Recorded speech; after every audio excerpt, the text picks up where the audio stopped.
warahmatullahi wabarakatuh.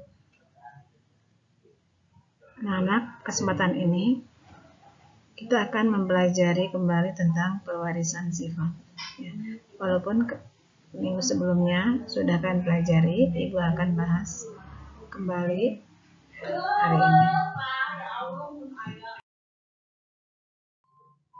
Kalian amati gambar di sini. Apa yang dapat kamu amati? Ya. Di sini ya, kalau kamu lihat bentuk rambut yang berbeda-beda. Ya, ada yang ikal, kemudian ada yang lurus, ya, lihat agak keriting di sini. Selanjutnya, apa yang dapat kamu amati di sini? Yaitu dengan bentuk daun telinga, ada yang menempel dan ada yang tidak menempel. Nah, pelajari dalam pewarisan sifat. Nah, di sini ada ilmu yang mempelajari tentang pewarisan sifat, yaitu genetika.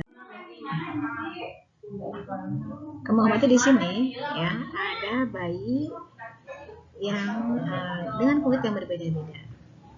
Jadi, ada peranan materi genetik dalam penentuan sifat.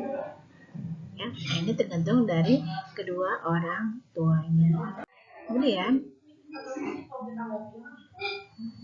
kita lihat di sini ada materi genetik yang tadi Ibu sebutkan. Ya, apa itu materi genetik? Ya, materi genetik berperan dalam pewarisan sifat. Ya, setiap sifat atau ciri yang ada pada setiap orang adalah warisan dari kedua orang tuanya, yang diwariskan melalui materi genetik. Yang berperan dalam materi genetik adalah asam nukleat. Ya, ada dua macam asam nukleat. Yang pertama DNA, singkatan dari deoksiribonukleik acid. Yang kedua RNA, ribonukleik acid. DNA menentukan ciri setiap makhluk hidup yang disebut dengan gen. DNA terdapat di dalam inti sel. Seluruh untayan DNA disebut dengan kromosom. Sini istilah-istilah dalam persilangan. Di sini ada istilah fenotip. Fenotip adalah sifat atau ciri yang tampak dan dapat diamati. Misalnya di sini bentuk rambut, ya. Bentuk rambut ada yang ikal, ada yang lurus, ada yang keriting. Ya, dapat kita amati, ya. Dapat kita lihat. Ya. Warna kulit ada yang sawo matang, putih, hitam, ya. Itu semua dapat kita amati, ya. Kemudian jenis kuping hidung. Nah, di sini juga berbeda-beda tiap orang, ada hidung mancung, pesek, ya. Kemudian ada istilah genotip. Apa itu genotip? Yaitu keseluruhan informasi genetik dari suatu individu. Nah, ini tidak bisa kita lihat, tapi disimbolkan dengan huruf, ya, tersusun atas dua huruf. Nah, itu genotip.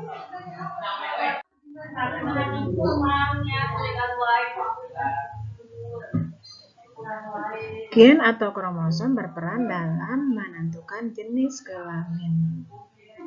Ya. Kromosom penyusun tubuh berpasangan di sini atau disebut dengan istilah diploid atau 2N. Kromosom penyusun sel kelamin tidak berpasangan, atau istilahnya haploid atau N. Jadi yang 2N ini jumlahnya berpasangan. Ya, kalau haploid atau N jumlahnya tidak berpasangan, nah ini terdapat pada sel kelamin. Diploid ada di penyusun sel tubuh. Jika jumlah kromosom manusia 23 pasang, berarti jumlah kromosom manusia ada 46 kromosom. Ya.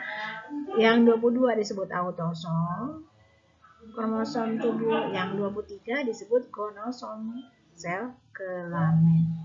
Gonosom ini yang membedakan antara laki-laki dan perempuan.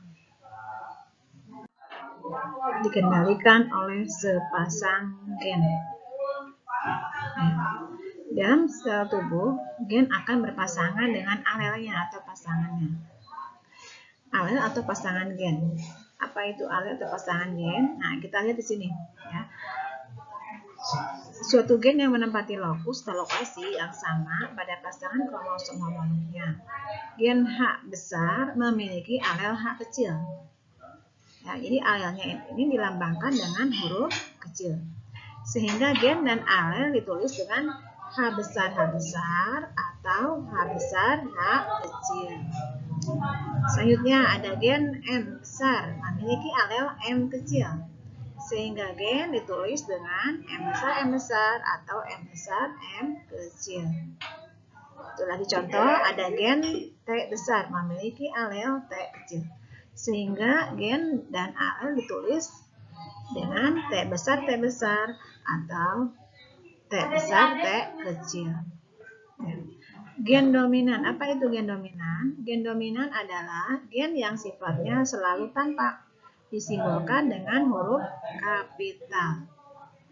Ada gen dominan, ada gen resesif.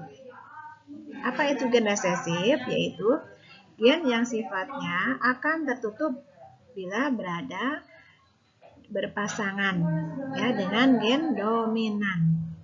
Ya, disimbolkan dengan huruf kecil. Ya. Itu gen resesif. Jadi gen dominan dengan huruf besar, gen resesif dengan huruf kecil. Satu lagi ada istilah intermediate, ya, yaitu sifat yang sama-sama kuat muncul pada pasangan gen. Ya, jadi perpaduan antara kedua sifat induknya. Nah, jadi sini ada istilah gen dominan, gen resesif, kemudian intermediate. Nah, terima kasih. Mudah-mudahan kalian dapat memahaminya. Ya. Assalamualaikum warahmatullahi wabarakatuh.